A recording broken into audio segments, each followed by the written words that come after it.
السلام عليكم ورحمة الله وبركاته. ازيكم؟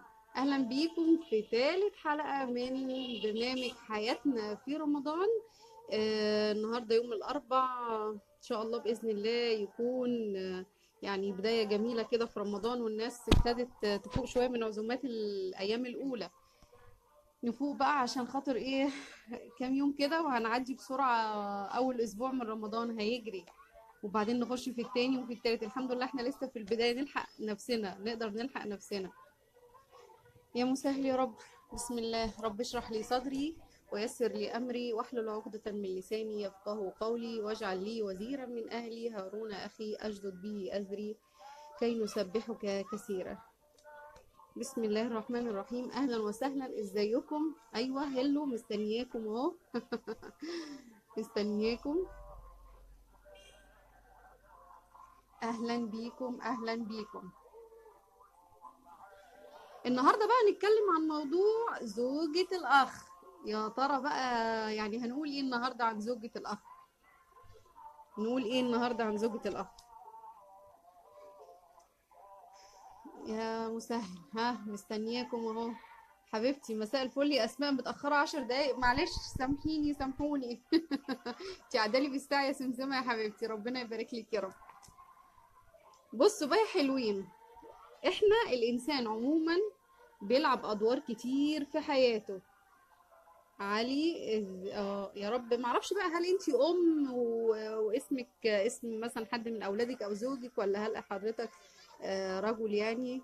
فان شاء الله يعني ايه، يا ريت يا جماعه عادي ان احنا نسمي نفسنا باسمائنا الحقيقيه على الفيس. على فكره هي مش عوره قوي، انا عارفه طبعا ان في ناس بتحاول تتجنب اي مشاكل او الستات بتحاول تتجنب اي مشاكل او مضايقات من اي حد، بس ما فيهاش مشكله يعني لو احنا كتبنا ام فلانه، ام فلان، يعني على الاقل بس نبقى عارفين احنا بنكلم مين، بس مش اكتر عشان ما نتلخبطش. اهلا وسهلا بيكي يا ايمان مغربي، اهلا وسهلا بيكي. الانسان مننا بيلعب ادوار كتير قوي قوي في حياته. شئنا ام ابينا على فكره، بدون ما نقرر ان احنا نلعب الادوار دي او لا، حتى لو انا ادائي للدور كان سلبي او ان انا ما اديتوش بشكل جيد، لكن انا شئت ام ابيت انا بادي الادوار دي بالفعل. الانسان بيلعب ادوار كتير في حياته، زي ان انا اكون ام او زوجة او حبيبة او صديقة او زوجة اخ او خالة او عمة، او ان انا كمان اكون ابنة طبعا، او ان انا اكون في يوم من الايام ان شاء الله باذن الله اكون جدة. وزوجة العم وزوجة الخال وادوار كتير احنا غصب عننا بنؤديها في حياتنا، واحنا كده كده بنعيشها. فاحنا عايزين نتكلم عن دور مهم جدا من الادوار. مش هنقول ان هو يعني هنسيب كل الادوار ونمسك في ده، بس بقول ان علاقاتنا واسرتنا في الوطن العربي يعني فيها بعض المشاكل والثغرات اللي نتيجة هقول ايه بس يعني بيحصل بعض التفكك احيانا، وسبب من الاسباب مش كل الاسباب على زوجة الاخ اطلاقا. فاحنا النهارده هنتكلم عن الدور ونقول ان زوجة الاخ احيانا نعمة او نقمة، دي حقيقة، يا نعمة يا نقمة. ولكن امتى بتكون نعمة وامتى بتكون نقمة؟ عندنا مثلا زوجة الاخ النعمة اللي هي بقى ان شاء الله باذن الله يا رب كلنا كده نكون منهم، اللي بتجمع ما بتفرقش. وحطوا تحتها دي 1000 خط. اللي بتجمع ما بتفرقش، اللي بتلم اخوات جوزها وتبقى بيتها مش هقول مفتوح سداح مداح وليل ونهار يعني، وخصوصيتها يعني تنتهك ابدا. انا بقول الاعتدال في كل شيء جميل، الحنينه، اللي اخت جوزها لما تبقى متضايقه او زعلانه ترتاح تروح تقعد تكلم اخوها شويه في بيته. ان الام نفسها ام حماتها ما ترتاحش غير لما تروح تقعد معاها في بيتها، كلمتها حلوه ولسانها حلو وخدمتها جميله. وبرضو انا ضد انتهاك الخصوصيات، انا بتكلم في الوسط، انا مش عايزه ايه اللي هو ان انا يسيب خالص يمسك خالص. فبنقول اهم دور بتقوم بيه زوجة الاخ اللي بتجمع ما تفرقش. ليه بقى؟ لان في زوجات، يعني الكلام ده يا جماعه من واقع طبعا كلنا عارفين ولامسين الواقع ده، ان في ناس كتير جدا جدا حوالينا، صح يا منال؟ فعلا في ناس. طب الصوت واضح يا جماعه كويس؟ تمام، عشان المايك النهارده بعيد شويه، انا غيرت السماعات.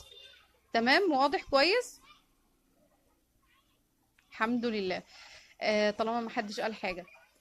دلوقتي بقى ايه، زوجة الاخ اوقات في بقى كده تحس ان هم متجوزين، واول ما يدخلوا في العلاقة يقوموا مشمرين، تمام، بعد الجواز على طول، ويمكن من قبل الجواز كمان ما بيستحملوش، ما بيستنوش.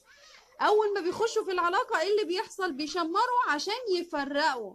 في ايه؟ انت حبيبة قلبي وقت ما اتجوزتي، انت اتجوزتي البني ادم ده بالعيلة دي، مفيش مانع ان احنا ان احنا، يعني هقول ايه، ان انت تحسي بخصوصيتك، انت تحسي ان انت ليكي جو لوحدك، ان انت تحسي ليكي اهتمام لوحدك، ده حقيقي.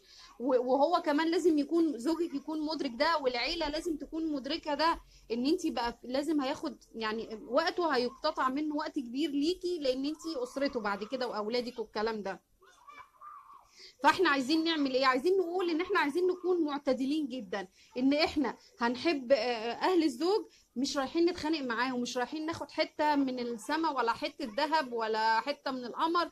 فاحنا بقى داخلين صراع ان احنا مين اللي ياخده ومين اللي يكرهه في التاني. لا لا، لان للاسف يا جماعة بيوت، يعني احنا ما ينفعش، يعني في بيوت فعلا بقول ايه، يعني فعلا فعلا فيها صراعات بسبب كلمة من مرات أخ، أو إن الزوج لو ما استجابش لكلامها، هو في صراع ما بين اللي هي معيشاه فيه واللي هو اللي هو عايش فيه مع أهله. فانت ليه، انت اللي متجوزه علشان نضيف فرد جديد للعيله، فرد جديد، واحنا هنتكلم برضو نقول ان احنا ازاي ندير الاختلافات دي، وندير نقول ايه بقى، ان احنا نبحث ازاي عن ارضيه مشتركه. ما يمنعش ان بيبقى لكل قاعده شواذ، ان في ناس فعلا يعني عشرتها صعبه، سواء من العيله او زوجة الاخ. لكن انت يا زوجة الاخ بكلمك على الناس، هقول اللي يجي منهم، اللي تعاملاتهم اللي فيهم عيوب وفيهم مميزات. واتذكر طبعا في قول، الذي يصبر على الناس الذي يخالط الناس ويصبر على اذاهم خير من الذي لا يخالط الناس ولا يصبر على اذاهم. فاحنا عايزين ان احنا نبقى وسط، مش عايزين، انا بصوا يا جماعه ضد الاختلاط الشديد، لان ده برضو بيعمل لنا مشاكل. احنا عايزين الوسط، ان احنا لا نخش بكل تقلنا ولا نخرج برضو بكل تقلنا. فاحنا الوسط جميل جدا واعتدال جميل. يعني انا افتكر امي الله يرحمها، الله يرحمها يا رب، ان مهما كان يحصل بينها وبين اهل بابا اي مشاكل، عمرها ما كانت تمنع بابا عن اخواته ابدا. ودايما تقول له وتوصيه اكتر كمان على اخواته البنات، اخواته البنات روح وخد لهم، روح وجيب لهم، روح ودي لهم في العيد، روح وروح وروح، اكبر بخاطرهم مهما حصل، مهما حصل. ده الدور بقى اللي احنا عايزين نقول عليه، اللي هي زوجة الاخ لما تكون نعمة هنا، ان انت مهما كان خلافك معاهم، بلاش يا جماعة نفجر في الخصومة، بلاش. اسماء بتقول الحمد لله زوجات اخواتي بيتمنوا ان اروح لهم وبيتحايلوا عليا عشان اروح لهم، وده فضل من عند ربنا، عشان انت حبيبه قلبي خفيفه وجميله واصيله يا اسماء. محمد رمضان معروف ان اغلب الزوجات المصريات نقمه ونكديات وعيشتهم هم وغم ربنا يصبرنا. يا استاذ محمد التعميم مرفوض، التعميم مشكله من مشاكل التفكير عموما، وكمان الشعب المصري مشكلته ستات او رجاله، يعني ان التعميم دي مشكلة كبيرة قوي. لا، في ستات كويسة جدا، في ستات أصيلة، ستات متربية، ستات عارفة دينها، ستات طيبة، ما تقلقش خالص والله. بس قد يكون ان انت ما صادفتهمش، وان شاء الله بإذن الله تصادفهم. واحيانا قد يكون المشكلة برضو احيانا من بعض الأزواج. ميمو بتقول يا لو تتكلمي عن أخت الزوج اللي بتقلب الدنيا على مرات الأخ. مرات الاخ، تقصدي يعني اخت، يعني مرات اخو مين بالظبط؟ مرات اخوها هي يعني.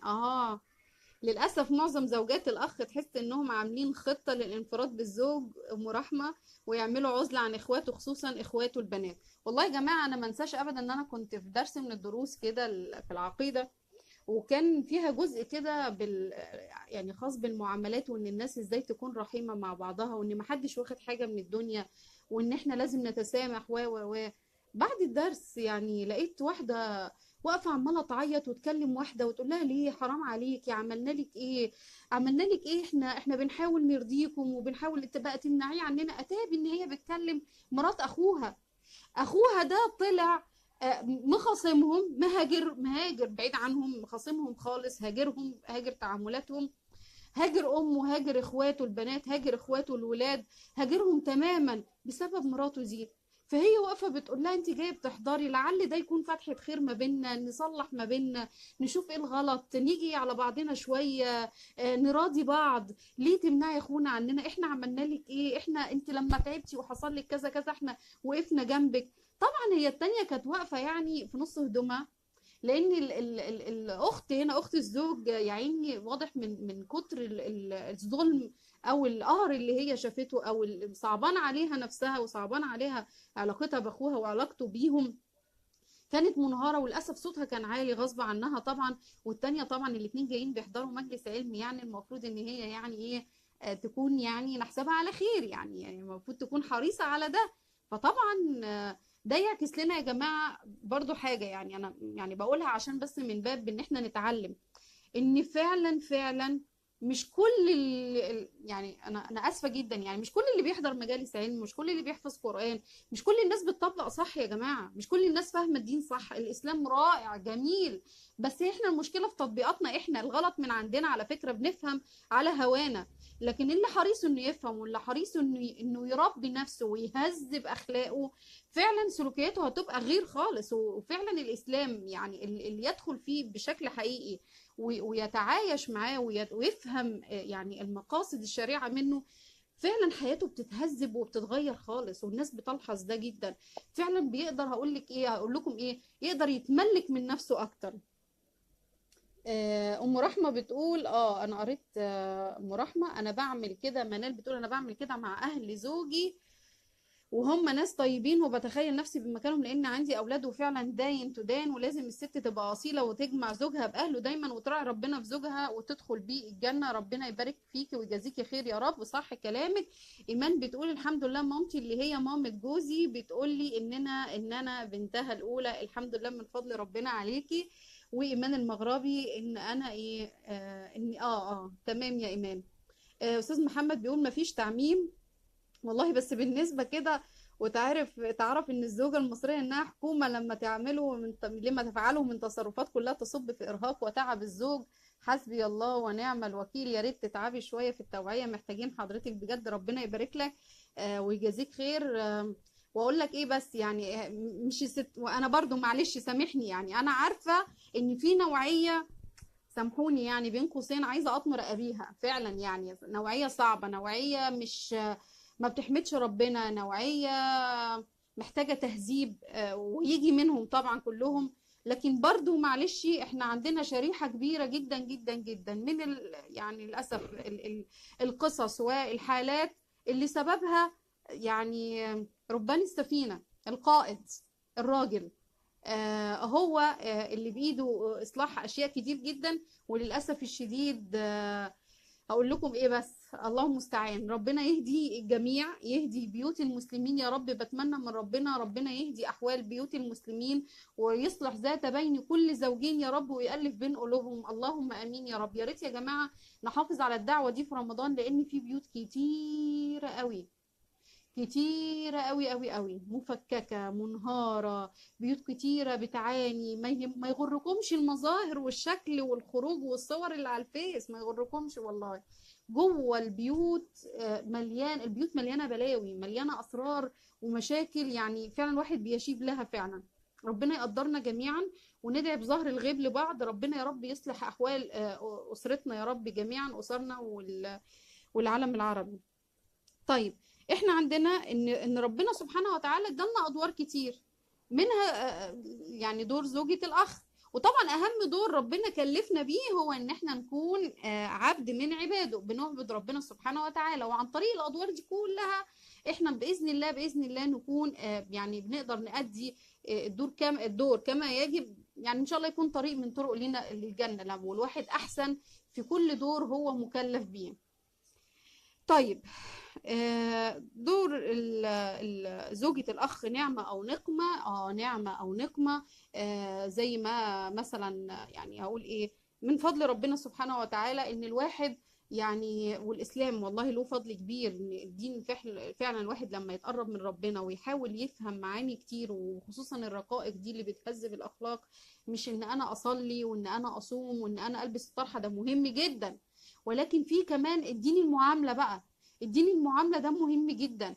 محدش فينا ملاك، ومهما نقرا ومهما نحاول ان احنا يعني نرتقي الى ربنا سبحانه وتعالى، لازم هيبقى لينا اخطائنا، عشان بس ما حدش يحبط.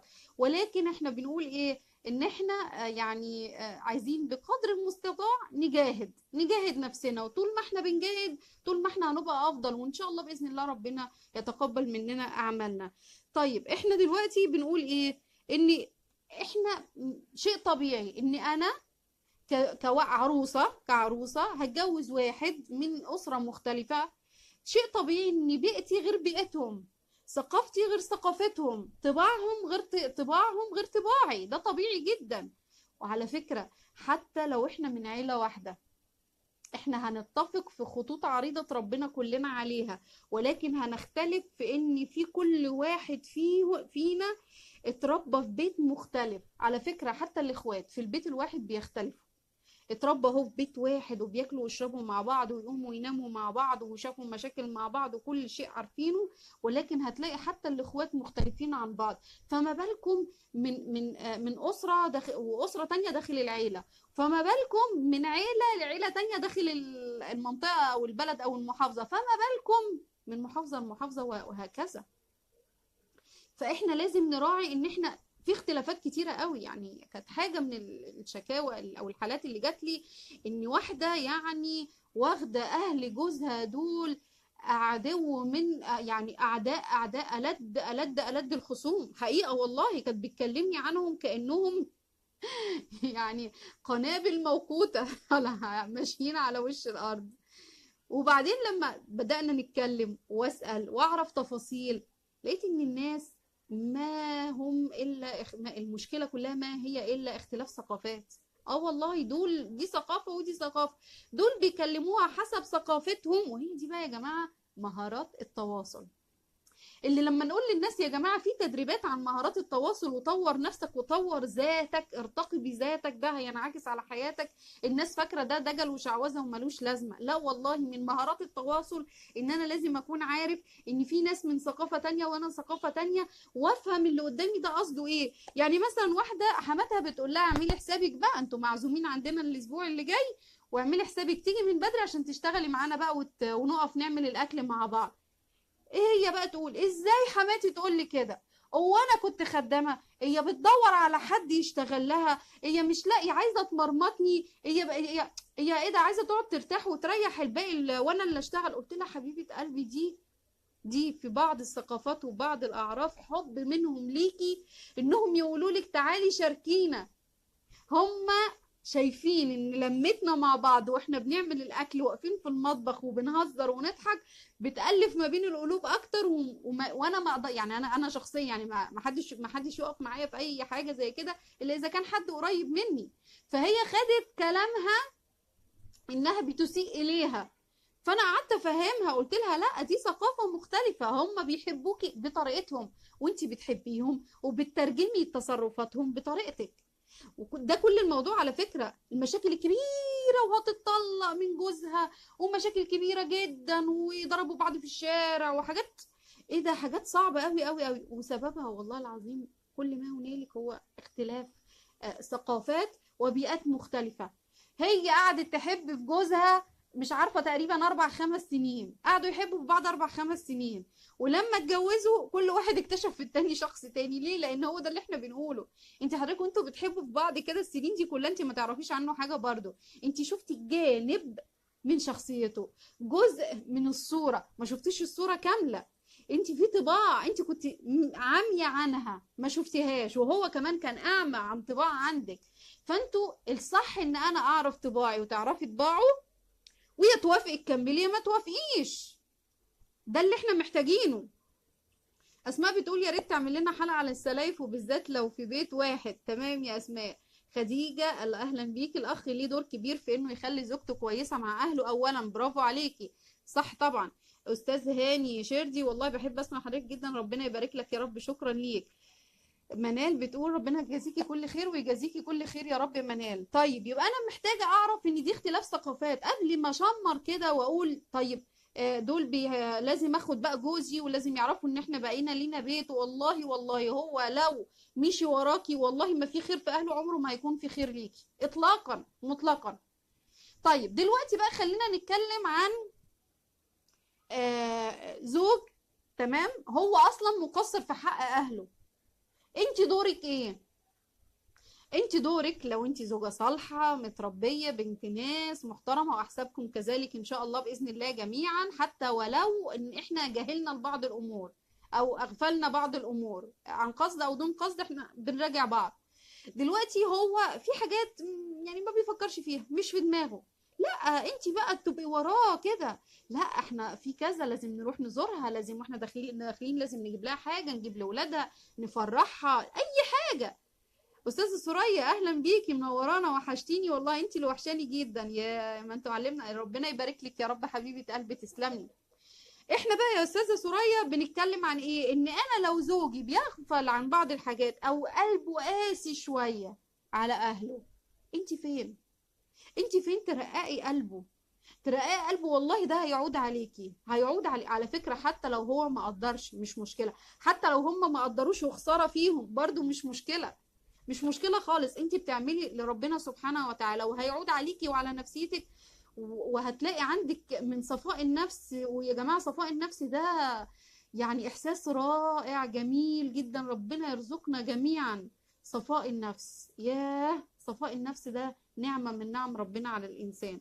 الواحد يعني في شد وجذب عشان يحاول يحافظ على صفاء النفس ده على قد ما يقدر، لأن هو ده الأكسجين اللي الواحد بيعيش فيه. لان احنا لو مشينا ورا كل كلمه، ورا كل شخص بيتعامل بتعاملات مستفزه، احنا عمرنا خالص ما يعني فعلا هنتحول لشياطين بعد كده. ام رحمه ربنا يبارك فيكي ويجازيكي كل خير يا حبيبتي، ربنا يبارك لك. محمد ممدوح ربنا يجازي حضرتك كل خير. طيب يبقى احنا عايزين دلوقتي ان هو مهما كان هو قاسي، مهما كان هو جاف، مهما كان هو بيجهل. في ناس كده يا جماعة، بعض الرجالة ما يفهموش يعني قوي في التفاصيل، ما بيفكروش في التفاصيل دي. انت بقى تنبهيه، تقولي له ان احنا لا، المفروض في المناسبة دي نعمل كذا، المفروض اتصل بيها، لو هي زعلانة روح اقعد معاها لوحدها كده، قول لها مالك، في ايه اللي مضايقك، ايه المانع ما تاخد هدية وتاخدها لاختك، هتلاقي حاجه ليها هي، هتلاقي حاجه ليها هي. وانت بقى نبهيه، فتحي دماغه، وتعمل ايه مع مامتك، تعمل ايه مع ابوك، طب روح شوفهم عايزين ايه، مش لازم كل مره اكون معاك، عشان يبقوا براحتهم لو عايزين يتكلموا معاك، وهكذا.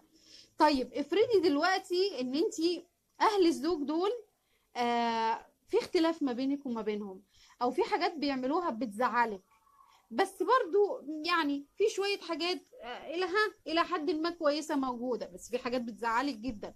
هقولك بقى حافظي على الأرضية المشتركة دي، سيبك بقى كده من الحاجات اللي بتزعلك، سيبك منها خالص، ارميها على الجنبين، مالكيش دعوة بيها. ركزي على الحاجات اللي بينك وبينهم متفاهمين فيها وبيحبوها، او كويسين معاكي فيها وذوق معاكي فيها وبيقدروكي فيها، ان شاء الله حاجة واحدة بس اشتغلي عليها. هي دي المساحة بتاعتكم المشتركة، الأرضية المشتركة اللي انت علاقتك هتقف عليها بعد كده، هتنطلقي منها في علاقتك معاهم، وتجاهلي تماما كل اللي هم بيعملوه بيضايقك. وعلى فكرة مش معنى كده ان انا يعني اضرب على قفايا، مش معنى كده ان انا اكون يعني عبيطة وهبلة واتهزق واقف اتفرج، يعني لا، ما تسمحيش لحد انه يهينك ولا يزعلك ولا يضايقك، وحطي لكل واحد حدوده، ولكن بدون ما تقفلي الابواب، بدون ما تعملي مشاكل، بدون ما تعملي قطيعة وصلة قطيعة للرحم. احذري ده، وقفي كل واحد عنده حدوده، طالما تعدوها بقوة وبشدة. في حاجات على فكرة ممكن عديها مش مشكلة، وانت واخدة بالك، يعني وانت واخدة بالك ومركزة بمزاجك، هترفضي بعض التصرفات وهتعديها. لكن في تصرفات لما ينفعش، لا اقفي فيها وخدي فيها موقف. انا ضد تماما ان انا ابقى ملطشه يعني اللي رايح واللي جاي، لا ابدا، مش معنى كلامي ده ان انا اكون كده. فانا هنا هعمل حدود وهحافظ على الارضيه المشتركه اللي بيني وبينهم، ومنها هنطلق. هقولوا لي قولي مثال. هقول لكم مثلا لو انتوا في ناس ثقافه مختلفه تماما، سواء كانت في التعليم، سواء كانت في اسلوب الحياه، سواء كانت في الناحيه الماديه، سواء كانت في الناحيه الدينيه، ايا كان الاختلاف ده فين بالظبط. بس في حاجه مشتركه، مثلا بيحبوا شغل المطبخ قوي وبيحبوا يقعدوا يتكلموا في شغل المطبخ. انت بقى انسي كل حاجه واقعدي اتكلمي معاهم في شغل المطبخ. اه، ده انا جبت كذا، ده انا عملت كذا، طب ايه رايكم تيجي نعمل الوصفه دي، طب انا عملت لكم حته اكله هتعجبكم قوي. خلي دي اسلوب التعامل. ايه المشكله؟ عندك رسائل في حاجات تانية عايزه تقوليها، قوليها في النص في وسط الموضوع ده. ليه انا اقعد اخش في مواضيع واقول مش فاهميني، متخلفين، ايه ده انا مش هروح لهم تاني؟ لا لا لا لا لا، مش عايزين ده. ركزي ركزي ركزي على الأرضية المشتركة، وده من التواضع، وده من الذكاء، ذكاء التعامل والذكاء الاجتماعي. ان انت تشوفي ايه الحاجات اللي انت مشتركة فيها مع زوجك، قصدي مع اهل زوجك، وان انت تكملي بيها معاهم وتبقي حبيبتهم. مهما يحصل من مشاكل بينك وبين جوزك، هم مالهمش دعوة. اتعاملي معاهم بشكل علاقتك ماشية معاهم. هم لو كان ليهم يد، لا وقفيهم وكلميهم وقلتوا انتوا عملتوا كذا وكذا وليه ومش عارفه ونعمل ايه. اسماء بتقول الحمد لله بفضل الله بعمل كده مع زوجي من ناحيه اخته، وممكن كمان اعاتبه بشده او لو اسلوبه كان قاسي معاهم، بس المشكله لما بتكوني طيبه بيجوا عليكي. ما انا بقول لك يا اسماء وزني، لا تبقي طيبه وتبقي ملطشه، ولا تبقي شريره وقاسيه. لا، احنا عايزين الوسط مع الحفاظ على كرامتك وهويتك. سارة زكي بارك الله فيكي، كلام قريب من حياتنا فعلا، ربنا يبارك لك يا سارة، شكرا ليكي. طيب، يبقى احنا دلوقتي بنقول ايه؟ ان انا عايزه احافظ على ارضيه مشتركه. يبقى انتوا توعدوني ان مهما ان بصي اهلكم والناس اللي بتتعاملوا معاهم في ارضيه مشتركه، تعالوا نبحث عنها، تعالوا ندور عليها، نحط عدسه مكبره كده. يعني احنا محتاجين في حياتنا بصراحه العدسه دي انا بقولها كتير في كلامي، محتاجين عدسه كبيره قوي تكون في الشنطه معانا، كل شويه اطلعها عشان ادور على الحاجات الحلوه في كل الناس اللي حواليا، في ولادي، في ناس كتير قوي قوي، عشان نعرف نقول ايه. ها، ده شوية السكر اللي احنا بنرش عشان نعرف نبلع العلاقات اللي احنا ايه اللي مفروضة علينا في بعض الأوقات يعني. طيب، يبقى احنا دلوقتي هنحاول ان احنا نبحث على أرضية مشتركة نتعامل فيها مع بعض. انا اتواضع واتنازل وانزل لمستواهم في بعض الحاجات، المهم انها ما الحاجات دي ما تغضبش ربنا. افرضي هما مثلا يعني حد ثقافته يقرأ قرآن مش عارفة ايه، او انها تقعد مثلا لابسة حجاب، يعني هما بقى ثقافتهم ان هما يقعدوا كاشفين فاتحين الشبابيك او البلكونات، او يخرجوا يقعدوا في سهرات فيها رقص واغاني. انت دي مش ثقافتك، لا ده دينك حضرتك، لا ما تشاركوهمش في الارضيه دي خالص. انا بقول ارضيه مشتركه يعني حاجه هم بيحبوها وحاجه انت بتحبيها. وعلى فكره لو حاجه هم بيحبوها وانت ما بتحبهاش بس ما تغضبش ربنا وتقدري تعصري على نفسك ليمونه، ما فيش مشاكل. ازرعي شجره ليمون جنبك في البيت، وكل ما تيجي تروحي تتعاملي معاهم اعصري لك ليمونه ولا ليمونتين كده على الماشي عشان تعدي. فعلا طول ما هي نيتك ان انت ان شاء الله باذن الله بتحاول ان انت يعني تصلي رحم، وان انت ما يبقاش في قطيعه، وان انت بتبتغي كده مرضات ربنا سبحانه وتعالى، ربنا هيوفقك ويكرمك وهيوضع محبتك في قلوبهم. في بقى نوع من الانواع من البشر اللي هي اللي قلنا عليهم شواذ القاعده، اللي هم الناس اللي ما تتعاشرش، الناس الصعبه قوي، او الناس اللي هي مؤذية لله في لله، أذى ثم أذى ثم أذى، كل علاقتها وتعاملاتها أذى ثم أذى ثم أذى.